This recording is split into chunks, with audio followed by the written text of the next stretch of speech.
목사님은 4월이 되면 좀 마음이 무거워져요.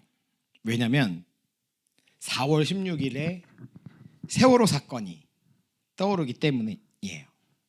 여러분, 세월호 사건이 2014년에 일어났는데 그때 여러분 몇 살이었죠? 성은이 몇 살이었니? 2014년에? 6살. 그렇구나. 근데 목사님은 그 2014년 4월 16일을 잊어버릴 수가 없어요. 안산 단원고 학생들을 태운 세월호가 진도 앞바다에서 침몰했고 탑승 인원 476명 중에 단원고 학생들 250명을 포함한 304명이 사망하고 실종된 사건이 세월호 침몰 사건이었어요. 더 안타까웠던 건 뭐냐면 사실 안 죽어도 되는, 요즘에는 배가 침몰해서 사람이 그렇게 죽지 않는데 근데도 많은 사람들이 죽었던 사건이었어요. 이 사건이 벌어졌을 때 목사님은 뉴스도 제대로 볼 수가 없었어요. 250명의 청소년들이 아무런 잘못도 없이 죽어갔다는 사실, 유가족이 느끼고 있을 고통, 살아남은 청소년들의 죄책감, 그리고 아이들이 죽어가는데 이 사회가 너무나 무능하게 아무것도 못하고 있었던 이 사회에 대한 막 분노가 목사님 마음속에서 막 휘몰아치면서, 그때 목사님이 대전에 있을 때인데 한동안 너무 힘들었어요. 배 안에서 죽어가는 학생들이 갑판으로만 나왔어도 다 살았을 텐데 안내방송에서 갑판 안에, 선실 안에 가만히 있으라라고 하는 안내방송이 나왔고, 그리고 그 안내방송을 지시했던 선장이 웃으면서 빠져나오는 사진이 정말 우리나라를 부글부글 끓게 했었죠. 저는 이 절망적인 상황을 그 당시에 2014년 당시에 견딜 수가 없었어요. 한동안 막 우울감과 무기력감이 목사님을 짓눌러서 한동안 막 제대로 살지 못할 정도로 힘들었었어요. 목사님도 이렇게 힘든데 유가족들 분들은 어땠을까요? 이 사건이 있은 뒤 1년 정도 지난 다음에 어느 날 목사님이 어버이날에 부모님께 안부 전화를 드리고, 그 주 주일날 어버이 주일이니까 성도님들 가슴에 이렇게 카네이션 달아드리잖아요. 우리도 어버이날에 어른들 카네이션 달아드리러 위에 올라가서 달아드리잖아, 그죠?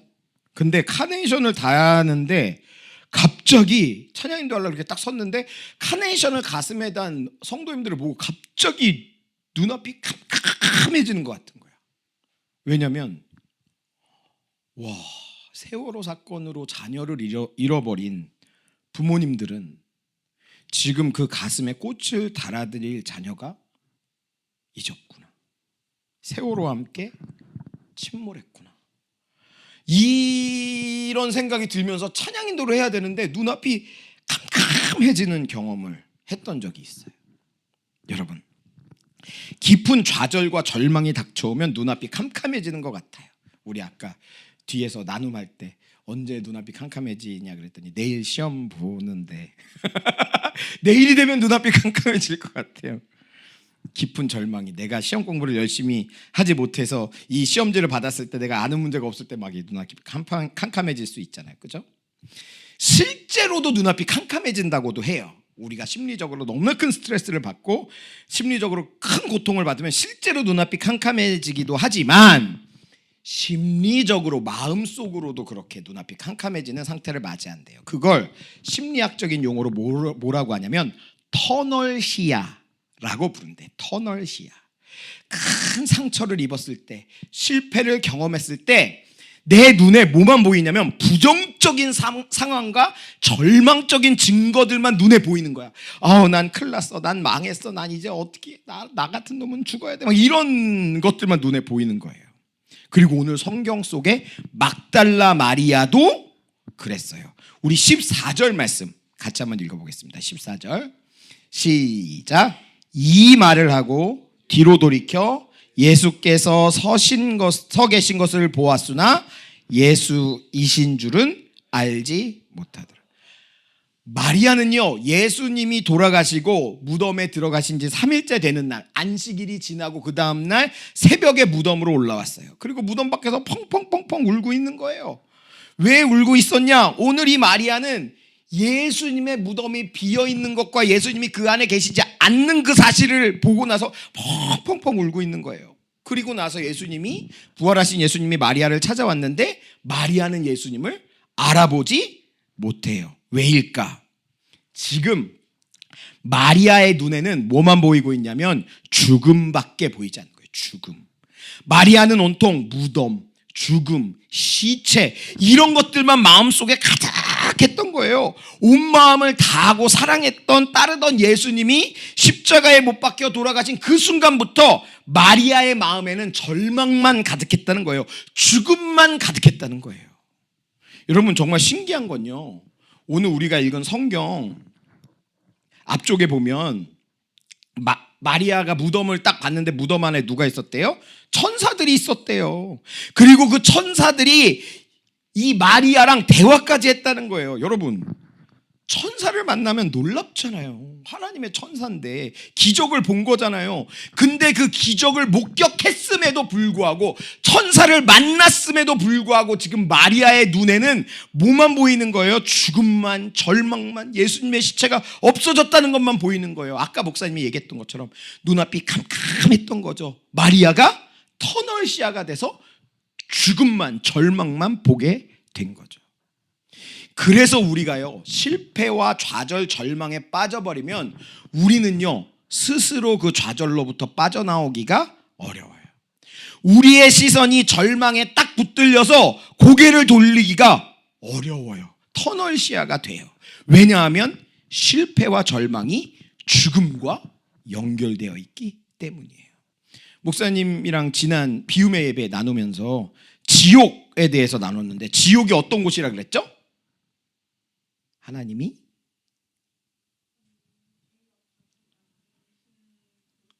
그렇죠. 야, 우리 하선이, 하선이 공부 조금만 하면 시험 볼 때 눈앞이 캄캄하지 않겠는데, 이렇게 벌써 2주가 넘게 지났는데. 그리고 그 지옥의 또 다른 이름은 죽음이에요. 목사님이 정말 옛날에 죽음의 3단계에 대해서 얘기했는데 혹시 기억나나요? 죽음의 3단계. 죽음의 2단계가 뭐였어? 우리의 몸이 죽는 거. 죽음의 3단계는 뭐였어? 아까 얘기했던 지옥. 두 번째 죽음. 하나님과의 단절되고 하나님이 응답하시지 않는 곳. 근데 이 죽음의 3단계가 너무나 힘이 세서 죽음의 2단계, 육신이 죽지도 않았는데도 이 죽음의 2단계를 넘어서서 우리의 인생에 영향을 미치잖아. 그래서 죽음이, 나의 사랑에도 죽음이 찾아오고, 나의 꿈에도 죽음이 찾아오고, 우리의 우정에도 죽음이 찾아오고, 우리의 일상에도 죽음이 찾아오잖아. 그게 죽음의 1단계라 그랬잖아. 혹시 기억나요? 그래서 우리의 삶에도 죽음이 일하고 하나님의 응답이 아니라 죄가 다스리도록 만든다는 거예요. 그래서 나 스스로의 힘으로는 그 절망으로부터 쉽게 빠져나오기가 어려운 거예요. 막달라 마리아도요, 마음 깊은 곳에서 그렇게 생각한 거예요. 예수님이 죽었다. 예수님이 죽었으니 끝이다. 죽음은 누구도 이길 수 없으니 이 무덤, 도둑 맞은 시체, 온갖 죽음의 상징이 가득한 곳에서, 여기에서 나의 꿈은, 우리 공동체의 꿈은 다 끝나버렸다. 이렇게 믿어버린 거예요. 목사님도 설교 시간에 한번 얘기했지만, 목사님도 어린 시절 학교폭력을 당했어요. 근데 지금 생각해보면 그 당시에 목사님이 학교폭력을 당하던 그 문제는 사실 해결이 가능한 문제였어. 어른들이 조금만 손을 써주면, 조금만 마음을 넓게 가지면 화해하고 해결할 수 있는 문제였어요. 그런데 그 상황에 처한 학생들은, 학교 폭력의 상황에 처한 학생들은 그렇게 생각을 못해. 절망적이라고, 이 폭력으로부터 벗어날 수 없다고 생각해 버리는 거예요. 그때 필요한 게 뭘까요? 내가 이 절망으로부터 벗어날 수 없다, 내 꿈은, 나의 인생이 이제 끝이다, 이렇게 생각될 때 우리의 눈앞이 캄캄해지고 터널 시야에 갇혀서 한 걸음도 앞으로 나아갈 수 없을 것 같을 때 필요한 것이 무엇일까요?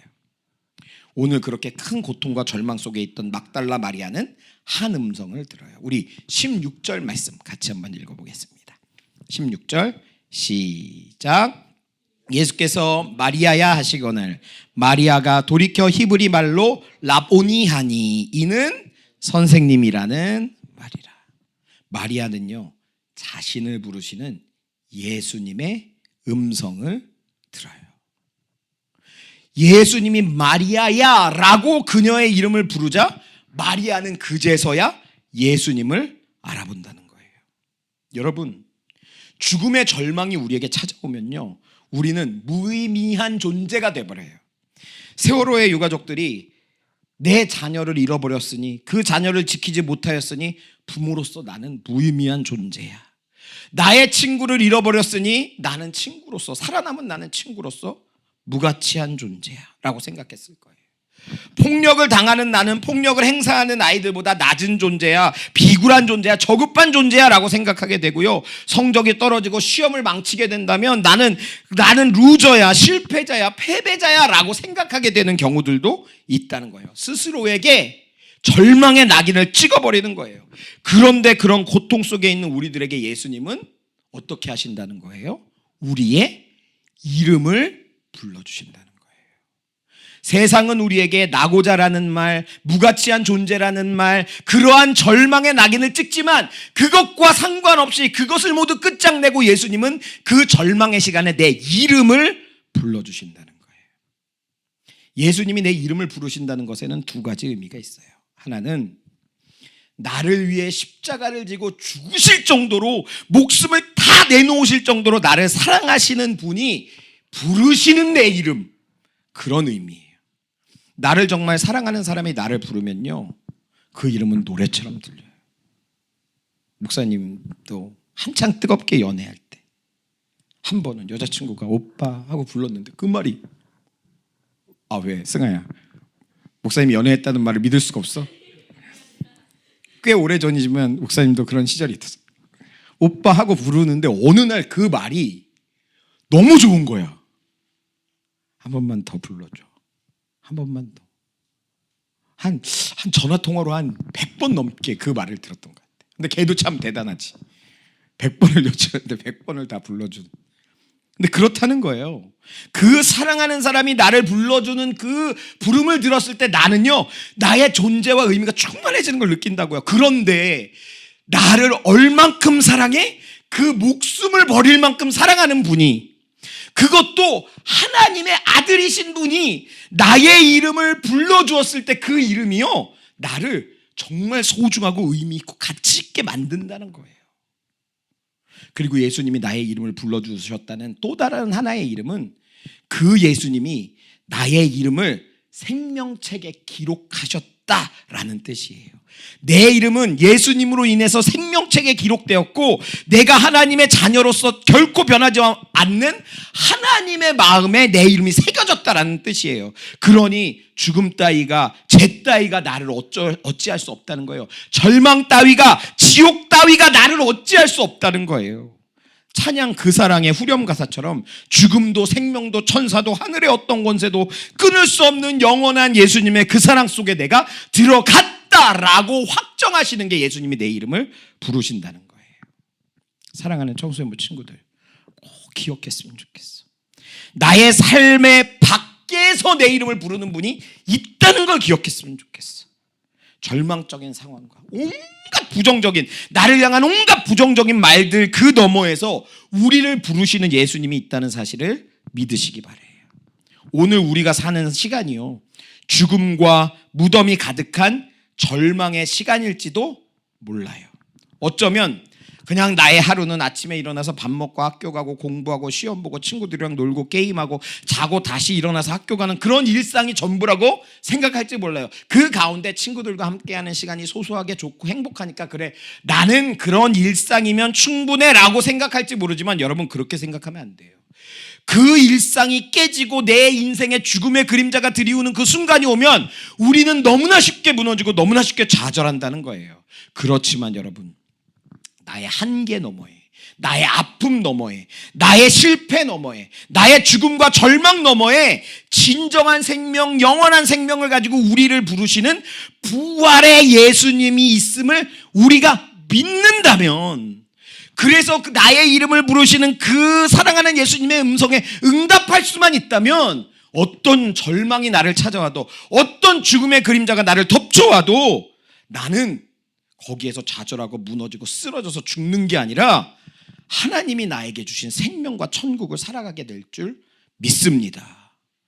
여러분, 한번 잘 생각해 보세요. 나를 너무나 사랑하는 주님이 나의 이름을 불러요. 태우야. 그리고 나는 그 하나님께 나의 인생을 다 걸고 주님을 믿는다는 고백으로 응답해요. 이거 옛날에 배웠는데 뭐지? 예수님이 나를 부르시고 나는 내 믿음의 고백으로 하나님께 응답하고. 이게 뭐였죠? 이게 뭐였죠? 기억 안 나요? 좀 오래전이긴 하지. 작년이니까. 우리 하원이는 모르는 게 당연한데. 기억 안 나요? 하나님이 부르시고 내가 응답한, 하나님이 부르시고 내가 응답한, 뭐였어? 하나님의 부르심과 사람의 응답 뭐였어? 두 글자. 이걸 뭐라고 불렀어? 하나님의 부르심과 사람의 응답. 아니. 이응으로 시작해. 예배. 그렇지. 하수님 우동생인데. 하나님의 부르심과 사람의 응답, 그게 예배잖아요. 하나님이요, 절망의 시간에서 나를 부르신다고요. 그때 내가 예배로 하나님께 나아간다는 거예요. 하나님, 나는 하나님을 믿습니다. 나는 하나님의 다스리심을 믿습니다. 나는 하나님 외에 어떤 것에도 굴복하지 않습니다. 절망적인 상황이 나에게 온다고 할지라도 나의 이름을 부르시는 그 예수님의 말씀에 내가 예배로 응답하오니 주님 나와 함께 해주셔서 나의 인생을 주님이 책임져 주세요. 아무리 절망적인 상황에도 내가 주님을 예배할 수만 있다면 주님, 나의 인생에 그것은 아무것도 아닙니다. 그렇게 고백할 수 있다는 거예요. 여러분, 예수님이 우리를 부르고 계세요. 시험이 아무리 어렵고 힘들어도요, 시험의 결과가 어떠하다고 할지라도요, 아무리 큰 어려움이 내 앞에 밀려왔다고 할지라도요, 주님이 부르시는 말씀에 내가 응답한다면, 그 주님이 부르시는 그 음성에 내가 귀를 기울이고 주님 앞에 나아간다면 그 모든 어려움들이, 그 모든 한계들이, 그 모든 죽음의 그림자들이 다 사라지고 부활하는 삶을, 부활하는 꿈을, 부활하는 인생을 살아가게 될 줄 믿습니다. 기도하겠습니다.